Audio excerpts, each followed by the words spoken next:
Hello दोस्तों, आप सभी का स्वागत है ऑनलाइन साइंस वाला में। दोस्तों, बिहार पुलिस के लिए लेकर आ चुका टॉप 100 सवाल फिजिक्स का, जिसमें करेंगे हर एक वो सवाल previous year plus new pattern के सवाल। तो वीडियो को दोस्तों आप लोग पूरा देखिएगा और इन सभी क्वेश्चन का पीडीएफ भी मिलेगा आपको टेलीग्राम लिंक ऑनलाइन साइंस वाला के नाम से। पिछले एक वीडियो में दोस्तों हम फिजिक्स का कुछ सवाल करा चुका हूँ और आज दोस्तों पार्ट 2 जिसमें होगा फिजिक्स। तो चलिए दोस्तों हम लोग डायरेक्ट चलते सवाल से। पहला सवाल है आपके स्क्रीन पर। क्वेश्चन कहता है गति के तीसरे नियम के अनुसार बल एवं प्रतिबल है तो विपरीत दिशाओं में अलग अलग वस्तु पर काम में करता है। दोस्तों, बिहार पुलिस 2021 में पूछे गए सवाल है। क्वेश्चन नंबर 2 कहता है दोस्तों निम्नलिखित में कौन सदिश राशि है? तो रेखीय संवेग सदिश राशि है। क्वेश्चन नंबर 3 देखिएगा, किसे फ्रेंच पद्धति कहा जाता? फ्रेंच पद्धति तो CGS होता, फ्रेंच पद्धति। अगला सवाल है दोस्तों ब्रिटिश पद्धति किसे कहा जाता है? तो FPS ब्रिटिश पद्धति कहा जाता है। क्वेश्चन नंबर 5 कहता है मीट्रिक पद्धति किसे कहा जाता है? दोस्तों MKS होता है मीट्रिक पद्धति। क्वेश्चन नंबर 6 कहता है लंबाई का मीटर मात्रक किस पद्धति से है? तो दोस्तों MKS है, मीटर किलोग्राम सेकेंड। अगला सवाल है दोस्तों क्वेश्चन नंबर 7 का था अंतरराष्ट्रीय मात्रक पद्धति को कब स्वीकार किया गया था? तो 1960 में किया गया था। अगला सवाल है दोस्तों क्वेश्चन नंबर 8 का था प्रसिद्ध सापेक्षता का सिद्धांत दिया था।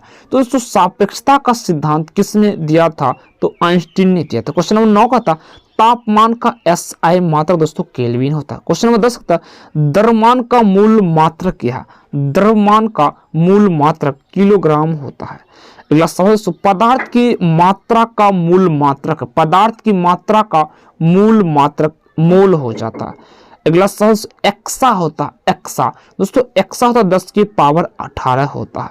और दोस्तों माइक्रो क्या था? 10 की पावर -6 माइक्रो होता है, 10 की पावर -6 मीटर। और दोस्तों यहां पर आप देख लीजिएगा 10 की पावर -12 दोस्तों 1 पिको हो जाता है। नेक्स्ट दोस्तों सूर्य और पृथ्वी के बीच की मध्य दूरी को हम लोग क्या कहते हैं? तो उससे हम खगोलीय इकाई कहते हैं। 15 नंबर सवाल है प्रकाश वर्ष किसका है? तो दूरी का SI मात्रक है। अगला सवाल है बस के अचानक रुक जाने की स्थिति में बस में सवार यात्री आगे की ओर झुक जाते, ऐसा न्यूटन के किस नियम से चलते होता है? तो दोस्तों गति का प्रथम नियम के अनुसार। अगला सवाल है दोस्तों वेग परिवर्तन की दर को क्या कहा जाता है? तो त्वरण हम लोग कहते हैं। नेक्स्ट है दोस्तों न्यूटन के किस नियम को जड़त्व का नियम भी कहा जाता है? तो न्यूटन का प्रथम नियम ही कहता है। अगला सवाल है बल की परिभाषा न्यूटन के किस नियम से मिलता है? दोस्तों प्रथम नियम से बल की परिभाषा मिलता है और द्वितीय नियम से बल के सूत्र मिलता है। नेक्स्ट क्वेश्चन है दोस्तों बंदूक से गोली छोड़ते समय पीछे की ओर झटका लगना न्यूटन के किस नियम से दर्शाता है? तो तृतीय नियम दोस्तों लगता है। अगला सवाल है संवेग बराबर द्रव्यमान गुना वेग हो जाता है, संवेग बराबर द्रव्यमान इंटू वेग। क्वेश्चन नंबर दोस्तों 22 का संवेग कैसा राशि है? तो दोस्तों संवेग एक सदिश राशि हो जाता, बल और समय अंतराल का गुणनफल उसे हम आवेग कहते हैं। एक अश्व शक्ति बराबर दोस्तों 746 वाट हो जाता है। अगला सवाल है शक्ति बराबर होता है, शक्ति बराबर दोस्तों हम क्या होता है? तो इसका राइट होगा कार्य बटा समय हो जाता, कार्य बटा समय। ऊर्जा का SI मात्रक दोस्तों जूल होता। यांत्रिक ऊर्जा कितने प्रकार के होते हैं? यांत्रिक ऊर्जा 2 प्रकार के होते हैं। नेक्स्ट दोस्तों गतिज ऊर्जा 1/2 mv² में m का मान होता है द्रव्यमान। अगला सवाल दोस्तों यदि लोलक की लंबाई 2 गुनी कर दी जाए तो उसके आवर्त काल पर क्या प्रभाव पड़ेगा? यह दोस्तों √2 गुनी हो जाती है। क्वेश्चन नंबर 30 का था इसको मिलान करिए। तो यहाँ पर दोस्तों हम लोग मिलान करते हैं 10 की पावर 1 दोस्तों DC होता है, एकदम राइट है। और दोस्तों यहाँ पर 10 की पावर 9 गीगा होता है, यानी कि ऑप्शन नंबर बी आपका राइट। ये सभी दोस्तों आपका गलत हो जाता है क्योंकि 10 की पावर 15 दोस्तों एक फेम्टो हो जाता है, पीको नहीं होता। अगला सवाल है घर्षण सतहों की चिकनाई पर निर्भर करता है। घर्षण बल हमेशा लागू बल का क्या करता है दोस्तों? विरोध करते रहता है। अगला सवाल है, घर्षण के संबंध में निम्नलिखित कौन सा विकल्प सही लिखा गया है? तो दोस्तों घर्षण गति का विरोध करता है। 33 नंबर सवाल दोस्तों कहता विसर्पी घर्षण होता है। विसर्पी घर्षण सीमांत घर्षण से थोड़ा कम होता है। अगला सवाल है, वह चाल जिस पर कोई वस्तु किसी ग्रह के गुरुत्वीय क्षेत्र से बाहर चली जाए और कक्षा में प्रवेश करे वह क्या कहलाता है? दोस्तों पलायन वेग हो जाता है। पलायन वेग दोस्तों 11.2 किलोमीटर पर सेकेंड हो जाता है। अगला सवाल है, एक चाबी भरी घड़ी की कमानी में किस प्रकार की ऊर्जा होती है? दोस्तों स्थितिज ऊर्जा होती है। अगला सवाल, एक निकाय विरामावस्था में कहलाएगा यदि वह दोस्तों समय के साथ अपनी स्थिति में परिवर्तन नहीं करता है तब। अगला सवाल है, यदि कोई वस्तु स्थिर है या निश्चित वेग से एक सीधी रेखा पर गति करे तो यदि उस पर कोई बाह्य बल नहीं लगाया जाए तो वो अपनी प्रारंभिक अवस्था में ही बनी रहती।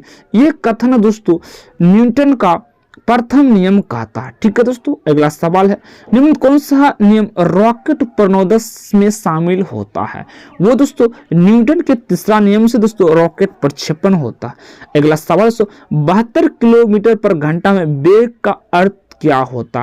दोस्तों 72 किलोमीटर, इसको मीटर में बताना है तो 5/18 से आपको गुना करना, तो 18 चौक 72, तो 5 चौका 20 मीटर पर सेकेंड हो जाता है। अगला सवाल है दोस्तों, यदि किसी क्वेश्चन नंबर 240 का, यदि किसी गतिशील वस्तु पर द्रव्यमान आधा कर दिया जाए, वह चाल दोगुनी कर दिया जाए तो उसकी गतिज ऊर्जा क्या होगी?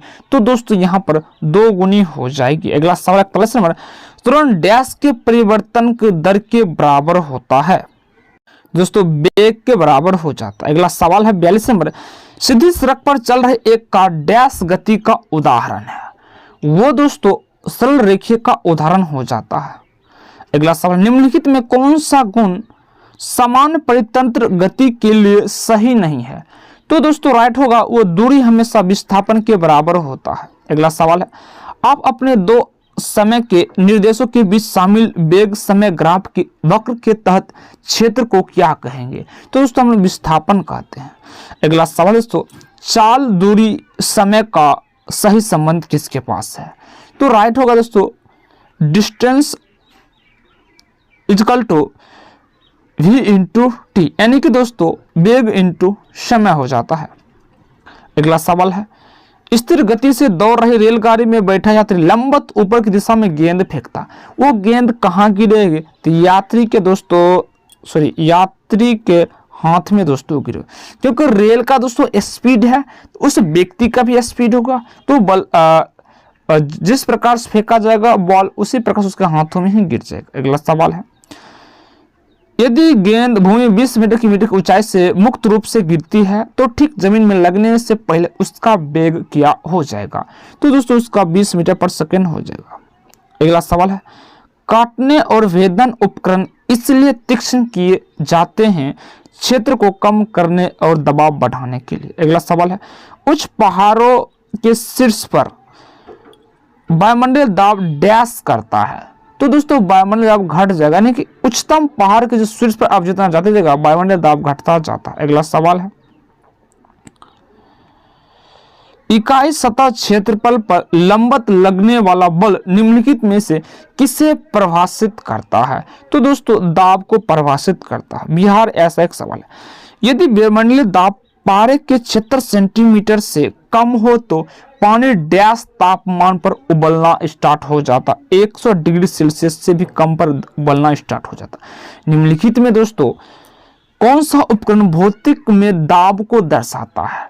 तो दोस्तों दाब बराबर दोस्तों बल बटा क्षेत्रफल हो जाता है। अगला सवाल, बैरोमीटर का इस्तेमाल किसे मापने के लिए यूज करते हैं? तो वायुमंडलीय दाब। अगला सवाल है, दाब का मान प्राप्त करने के लिए आप द्रव में प्रणोद को किससे विभाजित कर देते हैं? तो क्षेत्रफल से। 56 नंबर सवाल का, समान वायुमंडलीय दबाव और 45 डिग्री अक्षांश पर समुद्र तल पर बर्फ का गलनांक कितना होता है? तो 273.16 केल्विन हो जाता है। अगला सवाल है, किसी प्रक्रिया से लालटेन या लैंप की बत्ती से तल ऊपर चढ़ता है तो कैसे कत के कारण? अगला सवाल है दोस्तों, एक क्षितिज धरातल पर रखी गई एक द्रव की बूंद पर लगने वाला बल क्या कहलाता है? दोस्तों पृष्ठीय तनाव के कारण और गुरुत्वीय बल के कारण। ऑप्शन नंबर सी आपका राइट हो जाता है। नेक्स्ट दोस्तों सवाल है, जब एक तरल पदार्थ पर दाब लगाया जाता है तो दबाव परिवर्तन बिना किसी नुकसान के द्रव के प्रत्येक भाग में परिशोषित हो जाता है। निम्नलिखित में से कौन सा नियम की घटना है? तो ये दोस्तों आपको पास्कल का नियम हो जाता है। अगला सवाल है, तैराक को पानी में तैरने के लिए कौन सा बल लगाया जाता है? तो उसे उत्प्लावन बल लगाना पड़ता है। अगला सवाल है, समतल सतह पर गिराए जाने पर जल की बूंद हमेशा गोल हो जाता, वो दोस्तों किस कारण? अणुओं के द्वारा पृष्ठ तनाव के कारण जल की बूंद गोल गोल हो जाता है। अगला सवाल है, किसी तरल माध्यम गैस या द्रव में आंशिक या पूर्णतः डूबी वस्तु पर लगने वाला उत्प्लावन बल उस वस्तु द्वारा विस्थापित तरल के भार के बराबर होता, यह सिद्धांत क्या कहलाता है? दोस्तों आर्किमिडीज का सिद्धांत कहलाता है। अगला सवाल है, लैक्टोमीटर दूध के नमूनों की शुद्धता निर्धारित करने के लिए उपयोग किया जाता, यह हाइड्रोमीटर तरल पदार्थ के घनत्व को निर्धारित करने के लिए उपयोग किया जाता है। यह सिद्धांत किसका है? ये जो सिद्धांत है दोस्तों सापेक्षता का सिद्धांत माना जाता है। अगला सवाल है दोस्तों, यदि पानी से भरी कांच की बोतल को ढक्कन से बंद करके फ्रिज में रख दिया जाए तो क्या हो सकता है? तो वो दोस्तों अतः बर्फ के कारण कांच की बोतल फट जाएगी। ठीक है दोस्तों। नेक्स्ट सवाल है, आइंस्टीन का द्रव्यमान ऊर्जा संबंध है दोस्तों E बराबर mc² हो जाता है। अगला सवाल है, कुछ नहीं में से कुछ का सर्जन किस नियम का आधारित? यानी कुछ नहीं में कुछ का क्या सर्जन है? तो दोस्तों उसमें नियत अनुपात हो जाता है। अगला सवाल है, निम्नलिखित में किन्हें ऊर्जा संग्रहण के लिए इस्तेमाल किया जाता है? तो दोस्तों संपीड वायु, स्प्रिंग और बैटरी और संधारित्र, यानी ऑप्शन नंबर डी आपका राइट हो जाता है। सभी को दोस्तों संग्रहित किया जाता है ऊर्जा के रूप में। अगला सवाल दोस्तों, बांध के जल में कौन सी ऊर्जा होती है? बांध के जल में उसे दोस्तों स्थितिज ऊर्जा हो जाता है। यहाँ पर आपको पीडीएफ में नीचे में आपको आंसर शीट भी दिया गया है। गतिज ऊर्जा का समीकरण कौन है? दोस्तों गतिज ऊर्जा काइनेटिक एनर्जी ½ mv² हो जाता है। अगला सवाल है, ऊर्जा और संहति के बीच संबंध किसने स्थापित किया था? वो दोस्तों आइंस्टीन साहब थे। अगला सवाल है, कार्य करने की दर को क्या कहलाते हैं? शक्ति कहलाते हैं। तो हमने टोटल दोस्तों 71 सवाल कर चुके आज की क्लास में बिहार पुलिस के फिजिक्स। यहाँ पर आंसर शीट भी आपको मिल जाएगा, तो यहाँ से आप लोग प्रैक्टिस सेट बार बार कर सकते हैं। थैंक यू दोस्तों।